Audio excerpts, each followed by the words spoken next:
Mis hermanos, continuamos con el capítulo 5, el dolor en grupos específicos. Aquí vamos a hablar un poquito sobre los grupos específicos que vamos a conseguir dentro de nuestra iglesia y vamos a ver cómo está distribuido el dolor en estos grupos, porque hay grupos específicos que presentan quizás más dolor que otros, por lo menos los ancianos, los niños, los jóvenes, los adolescentes. Y esto es sumamente importante, ¿saben?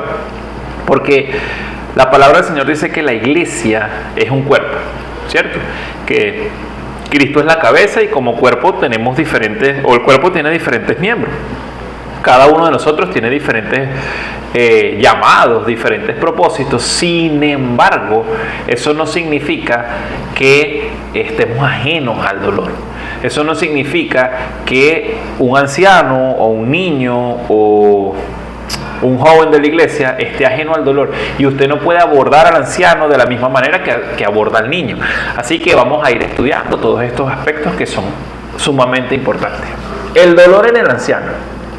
Dice, la edad media de la población mundial aumenta progresivamente y va aumentando de manera acelerada, siendo más notorio este incremento en la población geriátrica, o sea, en los adultos mayores.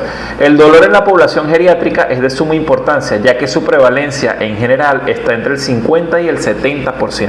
Y aquí no habla solamente de un dolor físico, sino también de un dolor emocional. Recuerden que como consejeros tenemos que tener esto en claro y presente. No es solo el físico, es el emocional, desde un punto de vista espiritual. ¿Por qué está sufriendo la persona? ¿Qué lo está llevando a tener este sufrimiento? Mire, las personas adultas mayores en muchas ocasiones cuando estamos en la iglesia y llegan a pedir consejería, dicen que yo me siento inservible.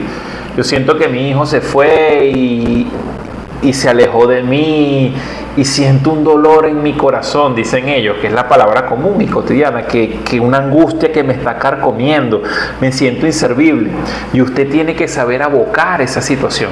Usted tiene que tener las herramientas precisas para llevar a cabo una buena consejería, para hacerle entender a esa persona que vale la pena, que el Señor está allí presente con ella, que ella no es inservible, simplemente está pasando por una etapa normal en la vida, que es una bendición haber llegado a esa edad, que quizás físicamente no puede aportar ciertas herramientas a la construcción de la iglesia o a la construcción quizás física de algo en su casa o en su familia, pero sí puede aportar a nivel mental y a nivel cognitivo, puede traer a unidad familiar. Entonces son elementos importantes.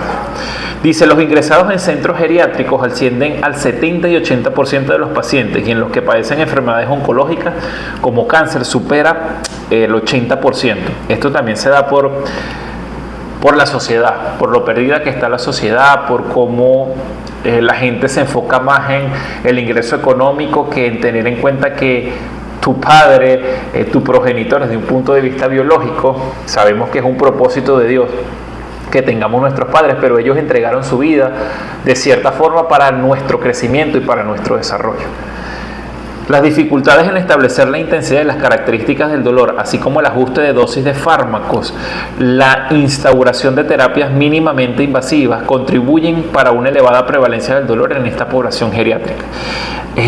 Muchos pacientes, algunos no permiten que les inyecten cierto tipo de fármacos, no se quieren tomar las pastillas, algunos tienen demencia senil, deterioro neurocognitivo, y esto aumenta un poquito más esta dificultad. Pero recuerde algo, para Dios no hay nada imposible. El tratamiento del dolor en esta población es un reto. ¿Sabe por qué es un reto? Por todas estas variables que acabamos de conversar. Hay un nuevo concepto, el de anciano frágil o de alto riesgo. Y este concepto surge como respuesta al impacto multidimensional del dolor en aquel paciente geriátrico que es más vulnerable y menos capacitado para responder al estrés que genera su experiencia con el dolor. No tiene las herramientas necesarias para poder controlar ese estrés ante la situación dolorosa que le está generando la enfermedad o este elemento emocional. Este concepto se relaciona directamente con una situación dolorosa que contribuye o conduce a un rápido deterioro de su estado de salud, que es precario y que poco a poco se va deteriorando. Entonces, se consideran causas de fragilidad en este término, como les venía hablando, o de anciano frágil, los siguientes elementos. 1. que sea mayor de 80 años. 2, que tenga una patología asociada. 3, que tenga una incapacidad funcional, que era lo que les venía diciendo. 4, deterioro cognitivo. 5, un cuadro depresivo o un estado depresivo mayor. Número 6, problemas psicosociales en su entorno que afecten su pensamiento. La hospitalización reciente o que tengan polimedicación, que tengan muchos medicamentos o muchos fármacos que tenga que consumir por X o Y enfermedades o patologías. Esto los hace ser adultos frágiles o, desde un punto de vista, como lo conversamos, ancianos frágiles. La epidemiología, ¿por qué es importante? ¿Sabe? La epidemiología nos permite conocer a través de cifras o números cómo es la distribución de estas personas a nivel geográfico. Dice, el tipo de dolor más frecuente en los ancianos es el nociceptivo, interpretación de un estímulo doloroso y el tiempo que dura en elaborar una respuesta. Se destaca la lumbalgia crónica y los dolores osteoarticulares como principal elemento de dolor. ¿De qué? De las grandes articulaciones. La artrosis es la principal causa del dolor, estando presente en el 72.6% de estas personas mayores de 65 años. La artrosis, osteoporosis, artritis reumatoide son enfermedades donde el dolor dura en la mayoría de los casos más de 24 meses. O sea, es un dolor ¿qué? Crónico. Recuerden, después de 6 meses se convierte en un dolor crónico y son más frecuentes en las mujeres. Y era lo que le decía, hay una proporción, mire, de 1 en 3, dice acá el libro. Hay una relación de 1 en 3 a nivel epidemiológico. ¿Qué quiere decir? Que por cada hombre hay 3 mujeres que sufren de ello, aumentando a medida que avanza la edad. El dolor de origen neuropático en el paciente geriátrico está infraestimado, siendo la práctica clínica mucho más frecuente de lo que a priori parece. El más frecuente es el que aparece asociado a la diabetes mellitus, pacientes con diabetes mellitus que representan este dolor. El dolor oncológico por pacientes con cáncer se representa en un 70% de los pacientes con enfermedad oncológica. ¿Sabe? Esto es sumamente delicado, dice, hasta un 30% de los casos se trata de un dolor insoportable muy intenso y un 25% de los pacientes que padecen cáncer mueren sin alivio de su dolor. ¡Wow!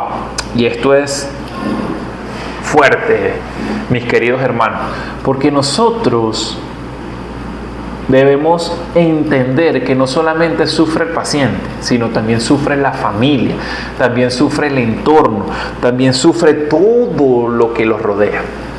Es importante que usted tome en cuenta todas estas herramientas y las vaya poniendo en práctica. Que usted conozca el dolor, los tipos de dolor, cuáles son las terapias que existen para el dolor y lo fundamental, que el Señor está por encima de todo, que Dios, vuelvo y le repito, no le da cargas mayores a las que usted pueda soportar y que existen personas capacitadas como usted que se está capacitando para poder aconsejar, para poder direccionar y para poder llevar estos tipos de pensamientos negativos fuera de estas personas. Dice, los pacientes con Parkinson, que son más del 50%, aquellos que padecen dolor, referidos como parestesias, entumecimiento o acorchamiento de los brazos, piernas o espaldas. Los pacientes con demencias o con demencias senil, con trastornos neurocognitivos, entre un 45 y 80% sufren de dolor. Así que tenemos que tener esto muy presente. El umbral del dolor no difiere entre el anciano con demencia y el anciano que está sano, pero la realidad de la intensidad, la prevalencia y la necesidad de analgésicos disminuyen al aumentar el déficit cognitivo. Y esto tenemos que tenerlo claro. Otros puntos de dolor frecuentes en los ancianos, bueno, los dolores neuropáticos y los dolores nociceptivos, los isquémicos secundarios, allí los pueden leer sin ningún tipo de problemas. Ok, entonces, ¿cuáles son los puntos claves en el abordaje del dolor en el paciente geriátrico? En el paciente geriátrico o en el anciano, la mayoría de las veces el dolor es generalizado, con varias localizaciones. Suele tener varias etiologías y supone un gran impacto en su vida y en la de sus familiares, como les venía comentando. Y en el nivel de atención sociosanitaria o en el nivel de atención de los programas de salud o de los sistemas de salud de cada país. Tenemos que tener en cuenta los siguientes hallazgos. 1. En el anciano la percepción puede estar alterada. ¿Cómo él percibe el dolor? ¿Cómo es ese umbral del dolor? Y casi siempre está aumentado. Y tiene una menor tolerancia al dolor intenso, al dolor frecuente, lo que puede conducir a un retraso en el diagnóstico, con pobres resultados en la recuperación y en el pronóstico que se tiene para estas personas. La evaluación del dolor se basa en una valoración geriátrica integral, física, claro que sí, cognitiva, claro que sí, emocional, claro que sí, funcional, claro que sí, y social, claro que sí.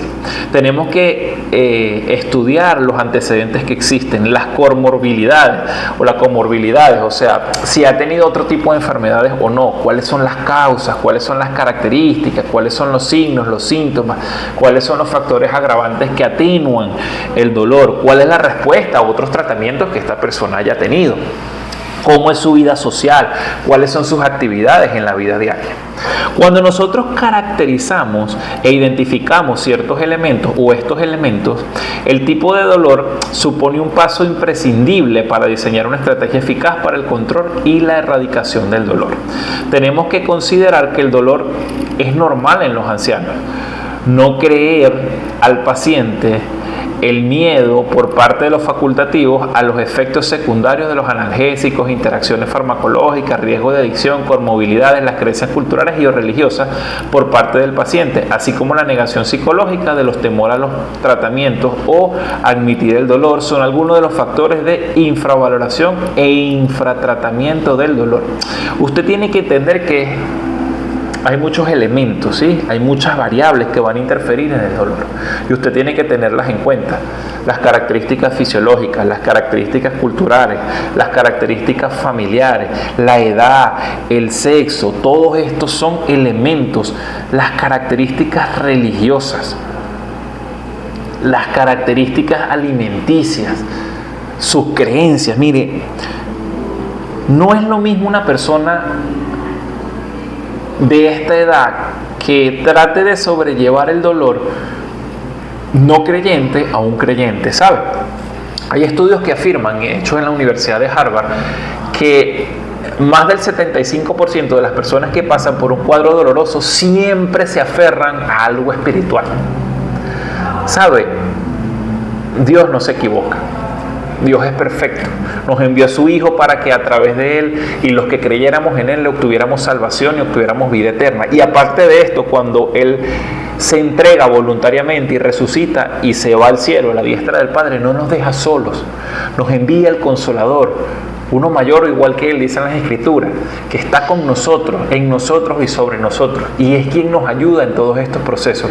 El Espíritu Santo está presente, debe estar presente en cada proceso de consejería. Pídale al Señor dirección, pídale al Señor que le traiga acotación, aquellos elementos importantes, que le recuerde todas estas variables cuando usted está en ese proceso de consejería y más con un adulto mayor. No solo se quede allí, sino que vaya a sus familiares, cuáles son sus creencias, qué es lo que cree, está aferrado a la palabra, utilice la palabra de Dios. No hay mejor analgésico que la palabra del Señor. Saber que Dios está ahí, que es tu roca, que es tu fortaleza. Ayúdelo, incentívelo, motívelo a que se conecte espiritualmente con el Espíritu Santo de Dios. A sus familiares que tengan un abordaje cristiano, que tengan un abordaje espiritual. Por eso es que tenemos que tener todos estos elementos en cuenta. Así que el abordaje cuenta con un apoyo de terapias cognitivo-conductuales que las puede llevar un psicólogo. Si es un psicólogo cristiano, estamos hablando desde un punto de vista cristiano, es mucho mejor. Con las terapias y técnicas de rehabilitación que tienen que llevarse también fisioterapeutas que nos ayudan a mitigar el dolor o le ayudan a esas personas a mitigar el dolor, siempre teniendo en cuenta el abordaje multidisciplinario. Muy bien, el dolor en el paciente pediátrico. ¿Cómo es? Este dolor no es menos intenso para los niños que para los adultos, aunque los pacientes pediátricos no sepan o no puedan expresarlo. ¿Sí? Casi siempre lo van a expresar a través de un llanto. Debido a las características funcionales y evolutivas de los niños, el tratamiento farmacológico del dolor posee connotaciones especiales en cuanto a la percepción del dolor, el medicamento de elección, la dosis y cómo se le administra, vía oral, vía intramuscular, vía intravenosa. Además, son igualmente importantes otras medidas adicionales que favorecen y mejoran la eficacia del tratamiento. Ellos tienen vías anatómicas y neurosensoriales que se deben conocer, que los profesionales deben conocer para saber la percepción del dolor, que son funcionales desde la semana de la gestación. Mire esto tan increíble. Estas sensaciones, estos neuroredes, esta parte neurosensorial, empieza a funcionar desde la semana de la gestación y se perfecciona notablemente durante el periodo perinatal. Wow, mires, hay estudios que dicen que el dolor quirúrgico induce en los neonatos cambios fisiológicos, aumenta la frecuencia cardíaca y la presión arterial y cambios endocrinos, alteración y segregación de la insulina y el glucagón. Esto es sumamente importante. Así que en los niños, ¿qué hay que hacer? Valoración y exploración.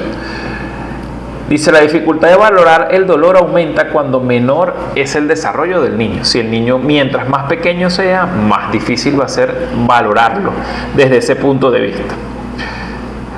Se basa básicamente en la evaluación de la intensidad del llanto, lo que les acababa de comentar anteriormente. Ellos casi siempre lo expresan a través del llanto. Mientras más pequeños, más lo hacen. Desde sus expresiones faciales, desde las respuestas vegetativas, la actividad motora y la expresión también verbal. A veces suena difícil o resulta difícil distinguir si el comportamiento se debe al dolor o si de repente son otros estímulos previos, hambre, sueño, estrés, el niño tiene calor, y especialmente si son pequeños.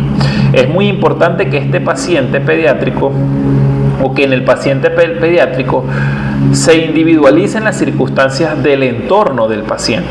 Usted necesita saber cómo es su entorno, cómo es su vida, qué tipo de cultura tienen los padres, cómo están llevando los procesos, si come, no come, se alimenta a las horas, no, si es más pequeño, si está tomando leche materna o no, si la leche es proporcionada a través de la teta o no, o es una leche esta que viene de fórmula, cómo es esa relación con la madre, cómo trata la mamá al niño, si tiene varios trabajos, quién lo cuida. Son elementos y aspectos importantes que usted tiene que llevar y que tiene que tener en cuenta.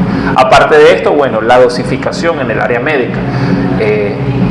Eso se saca por peso, se saca por estatura, por tamaño. Si el niño es más pequeño, ¿cuál va a ser la dosis? Si el niño es más grande, ¿cuál va a ser la dosis? Y la que tenga menos efectos adversos. Necesitamos también entender que el tratamiento debe ser sistemático, o sea, tiene que estar en un horario. También tenemos que ver cuál es el horario del sueño del niño, cuánto duerme, cada cuánto duerme, en qué horas de la tarde, si el dolor se anticipa a otro elemento, por lo menos cuando el niño se va a levantar, cuando lo voy a acostar en la cama, dónde está, cuáles son los puntos del dolor que se están relacionando a esta situación. Usted tiene que evaluarlo. Estoy hablando de usted como consejero. Este dolor en el niño también trae problemas a nivel familiar, y ahí es donde entra usted. Usted y yo tenemos que ver a la persona, a la familia, al padre, a la madre, tratar de direccionarlos a si necesita ayuda profesional, si no la necesita. O sea, usted necesita explorar diferentes áreas culturales y diferentes áreas espirituales que también están viviendo los familiares, los cuidadores primarios de estos niños. El dolor en la paciente obstétrica, en las personas que están embarazadas, en las mujeres que están embarazadas. Esto también es un reto. Requiere de mucha estrategia, de mucha supervisión, de mucho conocimiento de las técnicas utilizadas, de las drogas que se van a utilizar para que no afecte a la madre y tampoco afecte al feto. La paciente embarazada puede necesitar analgesia durante el parto. Recuerden, vamos otra vez a las escrituras. ¿Parirás con qué? Dijo el Señor. Con dolor. El dolor va a estar presente.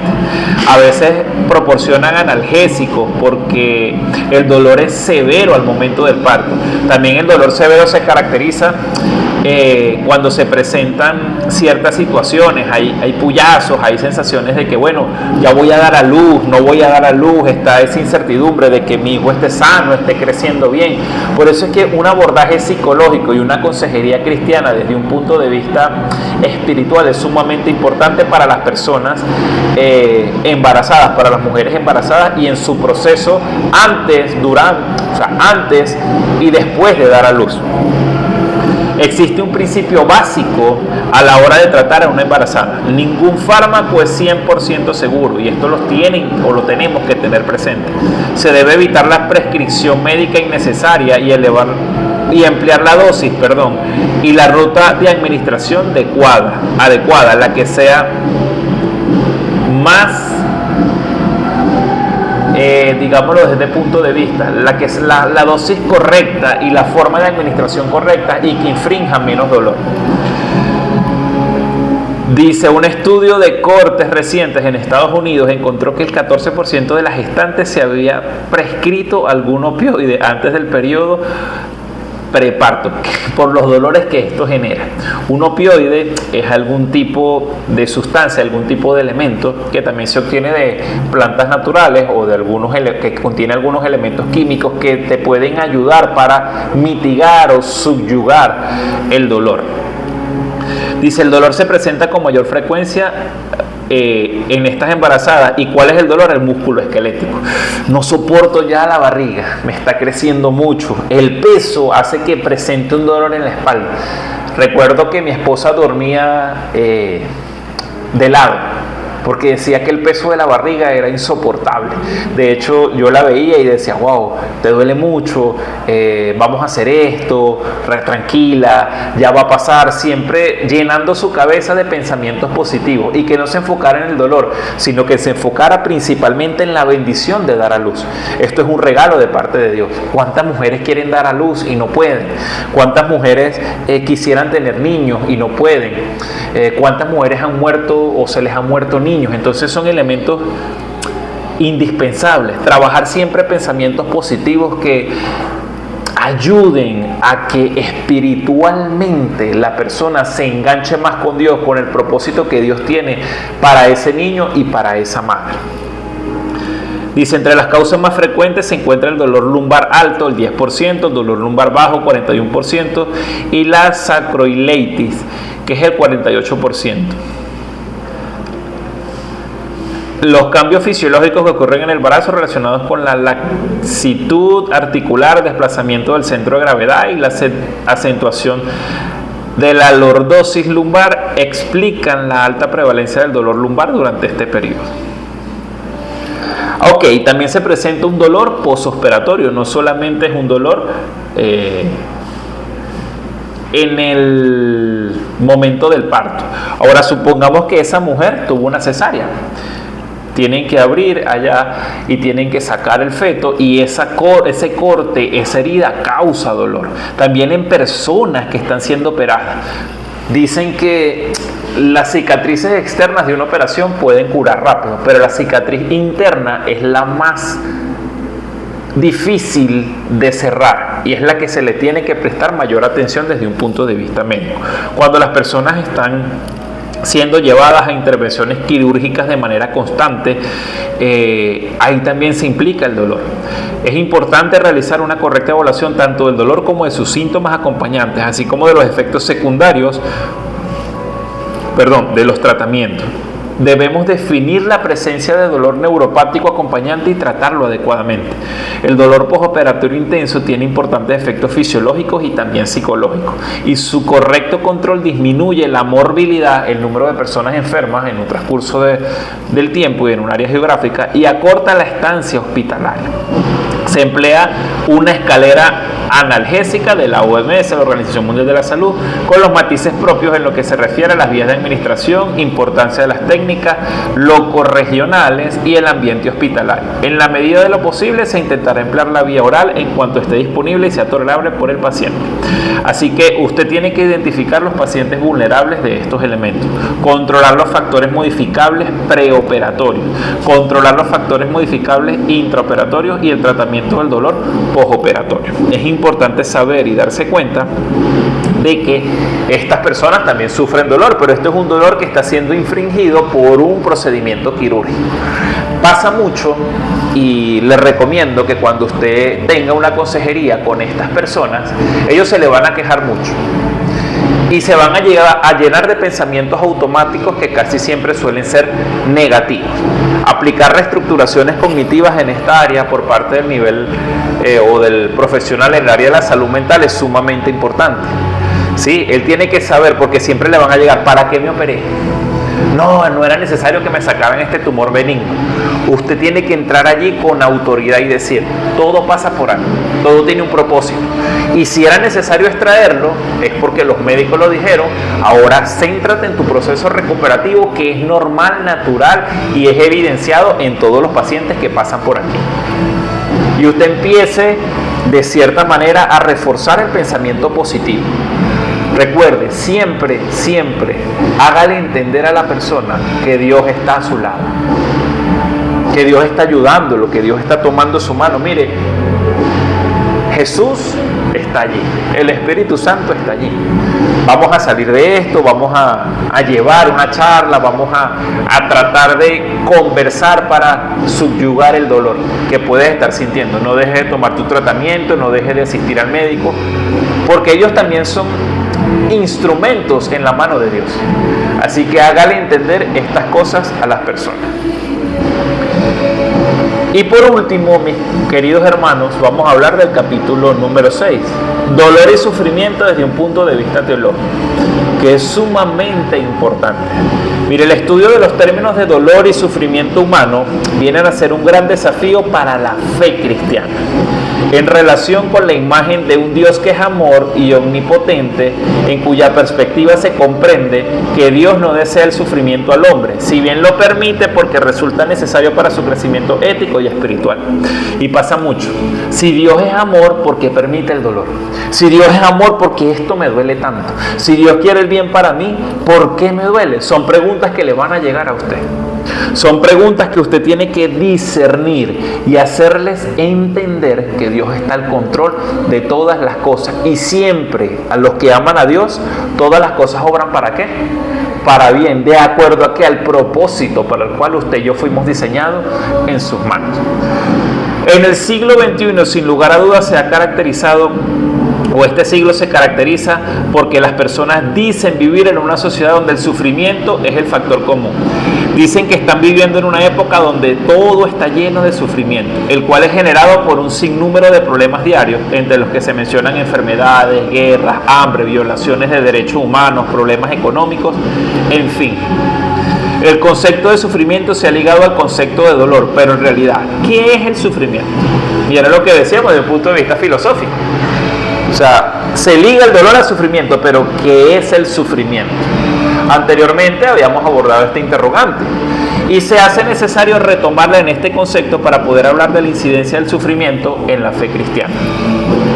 Muchos autores tratan de abarcar el sufrimiento teniendo en cuenta que no puede separarse de la existencia humana, en el ámbito de la cual se constituye en una de las realidades más conflictivas que existen, porque desafía un sentido de la búsqueda de paz y la felicidad que todos queremos llegar a tener. Es decir, a medida que se da un desarrollo de la personalidad del sujeto y se adquiere un tipo de madurez y de experiencia, el sufrimiento se presenta como una barrera que imposibilita al hombre llegar a encontrarse satisfecho y llegar a encontrarse tranquilo en su vida. Por eso es que el sufrimiento se convierte en un arma contra la estabilidad humana. El sufrimiento es un mundo difícil y lo podemos categorizar así, como algo que se engloba desde un punto de vista humano como un elemento difícil. Es difícil tanto para explicarlo como para describirlo. ¿Por qué? Porque toca el espíritu. Porque te toca allí el espíritu. Es la parte de la interioridad personal, donde cada uno se encuentra solas consigo mismo y con Dios. Y te toca y empiezan a surgir preguntas en estos pacientes. ¿Por qué? Explíqueme, pastor, explíqueme, líder, explíqueme, señor, explíqueme, consejero, ¿por qué me está doliendo? ¿Por qué esta angustia? ¿Por qué esta pérdida de un ser querido? Que Dios lo guarde. ¿Por qué esto que estoy viviendo? ¿Por qué? Y se desesperan y te van a llegar desesperados en algún momento. Necesito que me expliques dónde estaba Dios. Y esto engloba sufrimiento. Por eso es que usted tiene que ser una persona madura espiritualmente, madura emocionalmente y no dejarse envolver por estos pensamientos ni por la duda. Por ello se da una relación entre los temas de enfermedad y sufrimiento y de la manera como estos fenómenos generan cuestionamientos que desbordan el ámbito de la medicina misma y alcanzan la esencia de la condición humana. Esto es un tema bastante complejo, porque las personas, sin importar la raza, la condición socioeconómica, en lo más íntimo de su espíritu, ven como la enfermedad los está afectando una y otra vez y se genera un deterioro emocional y espiritual. Y hay personas que van a querer desconectarse completamente de Dios a causa del sufrimiento que le genera ese dolor. Pero ahí está usted y ahí estoy yo, para poder llevar de nuevo a estas personas a la fuente original, que es Cristo Jesús. Entonces, tenemos que atacar estos flagelos. En el Antiguo Testamento hay escritos que se refieren a diversos personajes que atraviesan situaciones de sufrimiento o que tienen experiencia del mal o que están pasando por algunas situaciones que les generan consecuencias físicas, emocionales, que son difíciles, que son circunstancias históricas muy complejas. Miren, desde un punto de vista de la historia, la Biblia nos narra en el libro de Éxodo sobre el sufrimiento del pueblo de Israel. ¿Usted sabe lo que es vivir 400 años o más de 400 años esclavo? Como un esclavo. Y se lo decía el Señor a Abraham. Sí, ciertamente te digo que tu generación, tu descendencia será como las estrellas del mar, pero esa generación, como las estrellas del cielo y las arenas del mar, pero esa generación, de cierto te digo, que vivirá 400 años esclavo en una tierra ajena. Esto, yo me imagino ese mensaje de que no tengo hijos, mi descendencia va a ser grande, pero va a ser esclava, Señor. O sea, no lo dicen las escrituras, pero Abraham era un ser humano. Imaginen ese contenido emocional, esa mezcla de emociones positivas, de que voy a tener una descendencia grande, pero va a sufrir. Es complicado. Y no obstante esto, salió, el Señor los sacó de Egipto, pero vivieron 40 años en el desierto. También los profetas, los líderes, los reyes, que morían defendiendo la palabra del Señor. Por ello es que la espiritualidad hebrea contempla como un problema capital, la realidad del sufrimiento humano. Este pueblo, siendo denominado el pueblo escogido por Dios, atravesó diferentes pruebas, tribulaciones, situaciones que no eran agradables, batallas, peleas, entrega en manos de los enemigos, pestilencia, hambruna, muerte, sequía, entre otras, las cuales son el reflejo de que Dios debía corregir a su pueblo. Esto es interesante. Tiene que corregir a su pueblo para que estuviera en los caminos correctos. Así como el Señor siempre está presente, también nosotros tenemos la capacidad de decidir cuál es el camino bueno y cuál es el malo. Y esto usted tiene que hacérselo entender a las personas que llegan a consejería. Hay muchas situaciones que son enfermedades que no se buscan, pero hay ciertas situaciones que vienen o que son enfermedades que se buscan. Por ejemplo, una fractura en el brazo porque me lancé de un árbol de 4 metros cuando me dijeron no te lances, y yo me lancé, un adolescente. Eso es una consecuencia de tus actos y eso trae un dolor y un sufrimiento, pero Dios está acompañándote, pero no es culpable de ese acto. Usted tiene que hacerle entender estas cosas. Dice, para que el pueblo estuviera en sus caminos, no siendo desobedientes o consagrándose a dioses ajenos, comportándose de forma rebelde, no cumpliendo los estatutos y decretos y mandamientos de la ley divina que Dios le había generado a ellos, para que ellos vivieran. Estos elementos de vivir en el desierto en muchas ocasiones, o mejor dicho, de vivir 40 años fue causa de sus actos. Porque cuando fueron enviados los espías, los dos hombres de fe, Josué y Caleb, que dijeron, sí, ciertamente son gigantes, pero nuestro Dios nos va a entregar la victoria. Y en cambio los otros 8, ¿qué dijeron? No, nos van a tomar como esclavos, hay gigantes, no podemos con ellos. Entonces la fe es un elemento que te hace a ti poder llevar el sufrimiento y el dolor. Sigue diciendo aquí, la fe es un credo que desafía las experiencias humanas del mal y del sufrimiento a partir de los grandes cuestionamientos que pueden formularse el creyente en relación a la manera de cómo le puede ser posible conciliar la existencia del mal y del sufrimiento con la providencia de Dios, de la omnipotencia y de la solicitud paternal de Dios. Usted ciertamente tiene que entender que es inevitable sufrir dolor o sufrimiento, pero tiene que entender que para esas realidades conflictivas existe algo que se llama Cristo Jesús, existe la fe. Hebreos 11.1 es pues la fe que certeza de lo que se espera y convicción de lo que no se ve. Yo estoy seguro de que voy a esperar algo mejor que esto y va a venir, porque yo tengo la seguridad plena de que Dios así lo quiere y así lo decide para mí. Porque Dios me ama y porque yo puedo identificar el sufrimiento, pero puedo llevarlo y sobrellevarlo en Cristo Jesús, el autor y consumador de la fe. Esa fe que yo siento tiene un autor y fue consumada. ¿Por qué? Por Cristo Jesús. Así que nosotros desde un punto de vista cristiano evangélico tenemos que tener en cuenta que hay una perspectiva de todo creyente. El sufrimiento no se puede o no puede hallar sentido en virtud de una explicación o un discurso, sino que reclama más bien afianzar la unión con Dios en orden a una aceptación serena del ministerio que le permite el abandono en las manos del Padre. Solo de esta manera puede el sufrimiento contribuir al acercamiento del ser humano a Dios. ¿Sabe? Yo he visto muchas personas que a través del dolor y del sufrimiento de una pérdida de un ser querido se ha acercado más al Señor. Mientras todo intento de explicarlo va limitando las posibilidades sanadoras y liberadoras que pueden hallarse en una aceptación del ministerio que no pase a través de la racionalización. Usted tiene que tener aquí un elemento clave, la fe, y otro elemento clave, la racionalización. Cuando un sujeto empieza a pensar de manera racional y a buscar la lógica de que por qué estoy sufriendo dolor si el Espíritu Santo vive en mí y yo debo ser todo alegría, usted tiene que aplicar la fe como contraparte de ese elemento de racionalización. Porque la fe es lo que más te va a acercar y te va a conectar a Dios. Usted tiene que llevar ese dolor al Señor y soltárselo. No empezar a pensar de manera racional y decir, bueno, sí, vamos a decir que una explicación lógica de por qué está sufriendo. No, ya está el sufrimiento, hágalo en el aquí y en el ahora. Mira, ya está sufriendo.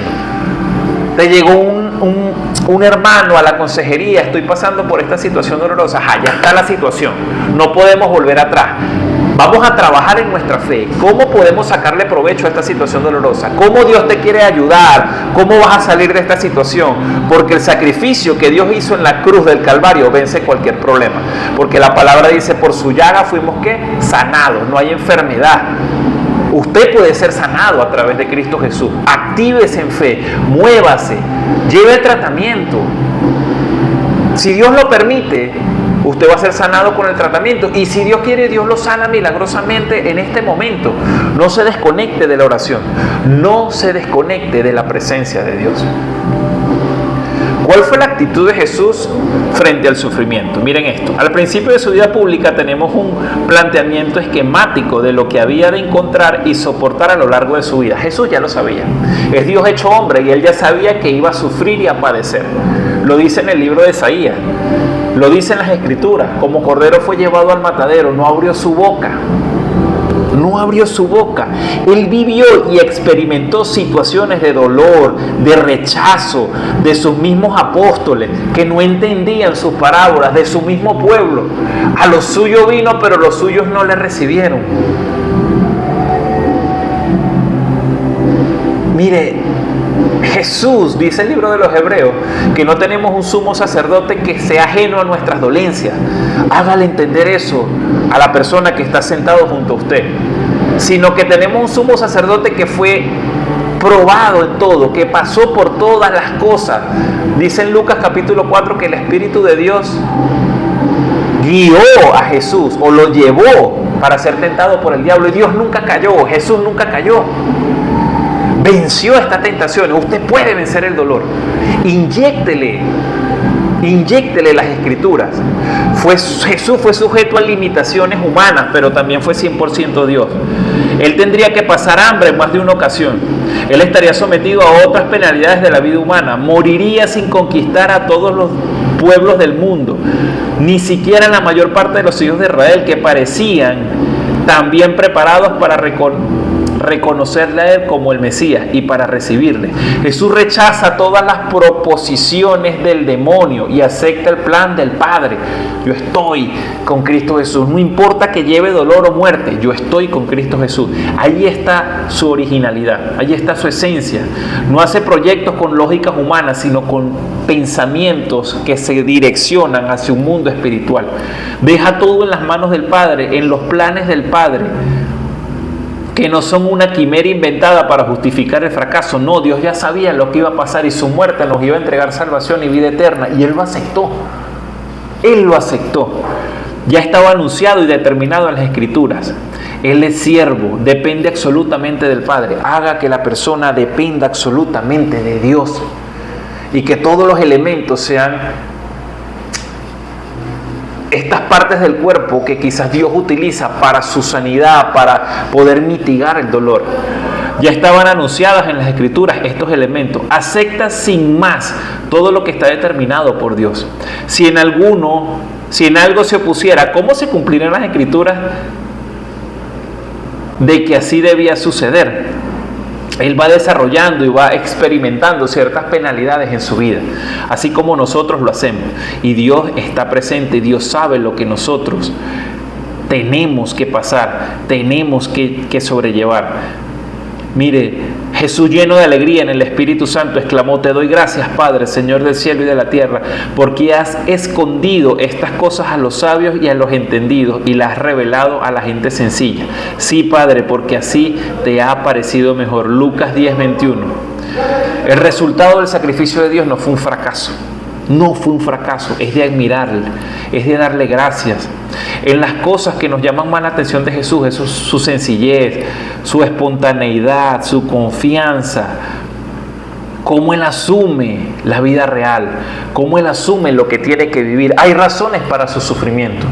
Dice acá en el libro: resulta consolador comprender que no es Dios la causa del sufrimiento y que no es Él quien se halla detrás de realidades como la guerra, el crimen, la opresión o las diversas catástrofes naturales que agobian a los seres humanos. Las mismas Escrituras dicen que la enfermedad no viene de parte del Señor. No obstante, esto no responde a la cuestión fundamental acerca de las razones por las cuales Dios permite el sufrimiento, pues resulta claro que tiene el poder suficiente para ponerle fin al sufrimiento. Sí puede hacerlo, pero recuerden, ¿qué pasó con el pueblo?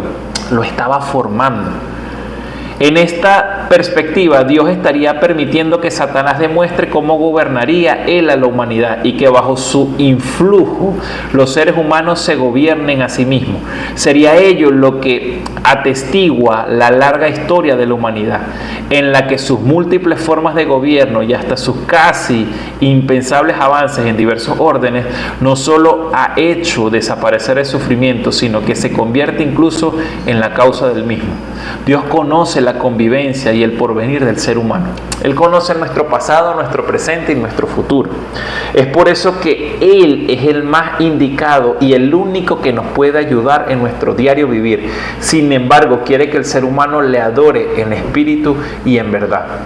Se lo decía el Señor a la samaritana, porque Dios busca adoradores que le adoren en espíritu y que también le adoren en verdad. Y esos son los elementos que debemos tener en cuenta, que si hay temor a Dios y a su verdad, será más sencillo llevar una vida encaminada en los principios de Dios, amando a nuestro prójimo, sabiendo que Dios está allí y que se está cumpliendo su voluntad, que es divina y que con cada cosa tiene un plan y tiene un propósito para usted y para mí.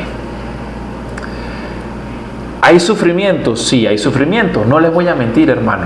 En algún momento vamos a sufrir. ¿Hay dolencia? Sí, hay dolencia. Pero también hay sufrimiento y desobediencia. Esta situación se describe en el Nuevo Testamento bajo el concepto de desobediencia, entendido como un estado en el que el hombre pretende convertirse en el centro del mundo y en tal medida se absolutiza. El centro del mundo y del universo es Cristo Jesús, más nadie. Por eso es que el sufrimiento se constituye en manifestación de una situación en la que todos los hombres se encuentran y su comprensión conduce a la decisión de apartarse de la desobediencia. Esto es ver al Padre, escuchar al Padre.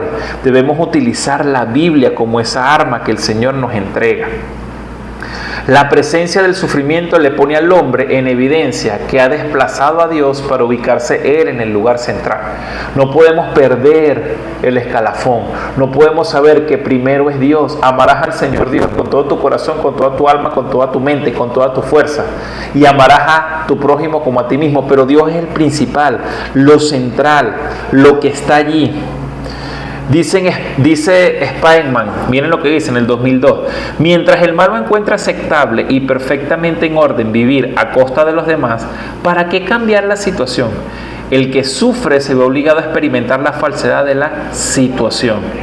Esto se ha puesto de relieve constantemente en la tradición cristiana. Usted tiene que poner a Cristo como el centro de su situación.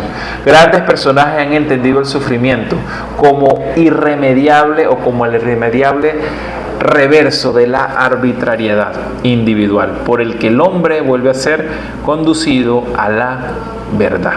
Usted tiene que saber que el Señor es la punta, el pilar fundamental de su vida y de su relación cristiana.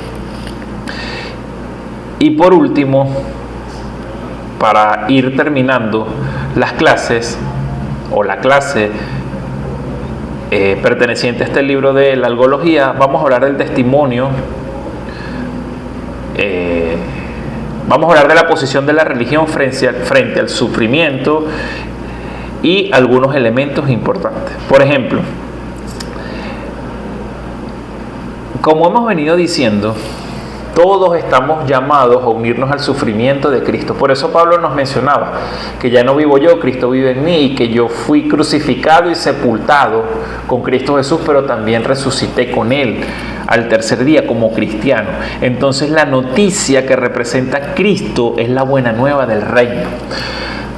Sigue diciendo aquí: el sufrimiento sirve para vencer nuestro orgullo. Necesitamos morir a nosotros y que Cristo viva todos los días para mostrar nuestra impotencia y para aprovechar nuestra dependencia a Él. El sufrimiento tiene un sentido de conducirnos, de nuevo a Dios. Es concebido como una prueba de que Dios nos manda y que nosotros debemos superar. Tenemos que sobrellevar estas situaciones. Son consecuencias quizás de delitos anteriores o de una relación totalmente desproporcionada o como una purificación. La imagen que se presenta de Dios en este contexto de dolor y sufrimiento muchas veces es desconcertante. ¿Por qué? Porque Dios nos ama, porque Dios es amor. Pues es contradictorio hablar de un dolor y un sufrimiento que es enviado por parte de un padre que quiere y da todo por sus hijos. Pero este no es el verdadero rostro del Padre que nos da Cristo, sino un rostro de amor, de Padre y de fortaleza que busca y quiere que sus hijos tomen conciencia de lo bueno y de lo malo. Por eso es que nos deja estos ejemplos en la Escritura. Dios no deja solo a ninguno de sus pequeños. Cuando entra la religiosidad, decirte esto es un castigo divino, tú tienes que decir, ojo, ya va. Tienes que decirle a la persona, ya va, vamos a discernir esto desde un punto de vista espiritual. ¿Cuáles son las consecuencias? ¿De dónde viene este dolor y este sufrimiento? Es un dolor de una pérdida. Esto es algo natural que vamos a vivir todos los seres humanos. Ya va, bueno, es una consecuencia de mis actos. Ya va, es un control o es una falta de control de mis comidas, por eso presento la diabetes y por eso viene el dolor en X o Y zona de mi cuerpo. Todo es consecuencia de ciertos actos que lleva el cristiano. Usted tiene que entender y que tener en cuenta que Dios nos ama, que Dios está presente, que Dios está allí y que Dios va a dar un final a ese sufrimiento. Miren lo que dice acá el libro, que resulta sumamente interesante. Lo que el dolor descubre al hombre. Mire, el dolor pone al descubierto la insuficiencia del hombre, su incapacidad para resolver los problemas trascendentales de la vida. Pablo experimentó su pobreza respecto a la salud o al ministerio. Le pidió al Señor la gracia de superarla, pero no fue escuchado. De esta manera el Señor le hacía ver que siempre permanecía pendiente de él. Bástate, o que te baste mi gracia, pues mi poder, dice el Señor, se perfecciona en tu debilidad. Por eso era que Pablo decía, cuando soy débil es cuando soy más fuerte, porque Cristo mora en mí y el poder del Señor está morando en mí. El dolor para el creyente no es un signo de la ausencia de Dios. Jesús en Getsemaní recibió una señal de que su Padre estaba con él. El ángel que le envió para confortarle. ¿Sabe? Cuando él estaba llorando, dicen los expertos que era tanto el nivel de estrés y la presión que sentía que se rompieron sus vasos sanguíneos y literalmente dicen las escrituras que salía sangre de su cuerpo. En esa angustia, en esa sensación de sufrimiento, allí estaba Dios. El ángel fue enviado para consolarle. Por eso es que cuando nosotros vivimos esas situaciones, como dice Pablo, estamos en debilidad, el Señor se manifiesta en nosotros y su poder se va perfeccionando en nuestra debilidad. Ese dolor puede ser un lugar de encuentro con Dios. Lo mismo que la soledad y la penuria en el desierto, puede ser un encuentro con Dios. Pablo lo considera, por lo menos en algunas ocasiones, como una gracia de parte del Señor. Miren lo que escriben los cristianos, a los cristianos en la carta a los filipenses. Se os ha concedido la gracia de no solo creer, sino también sufrir por él. Una gracia sufrir por nuestro Señor Jesucristo. Y eso tenemos que tenerlo presente y transmitirlo a las personas que están padeciendo esta enfermedad. Todo dolor puede adquirir el mismo sentido, independientemente si es físico, cognitivo o emocional. Puede tener esta connotación. Y finalmente, el final del sufrimiento, hermanos. Aunque la Biblia no hace una promesa alguna de llevarse nuestro sufrimiento en nuestra vida, sí nos da esperanza de que el sufrimiento va a terminar en algún momento para siempre. Al final de la Biblia nos da una visión gloriosa de un mundo venidero, la nueva Jerusalén, la nueva Israel, donde nosotros vamos a estar. Apocalipsis 21:4 nos dice algo hermoso. Él les enjugará toda lágrima de los ojos. Ya no habrá muerte, no habrá sufrimiento, llanto, no hay dolor, no hay lamento, porque las primeras cosas han dejado de existir. Aleluya.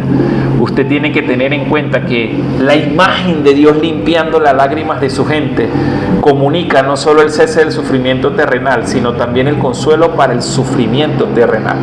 C.S. Lewis escribió en su libro El Gran Divorcio esto: dicen de algunos sufrimientos temporales, no hay felicidad futura que pueda compensarse sin saber que el cielo, una vez alcanzado, funcionará al revés y convertirá incluso esa agonía en una gloria. La Biblia nos ofrece este regalo, salvación y vida eterna a través de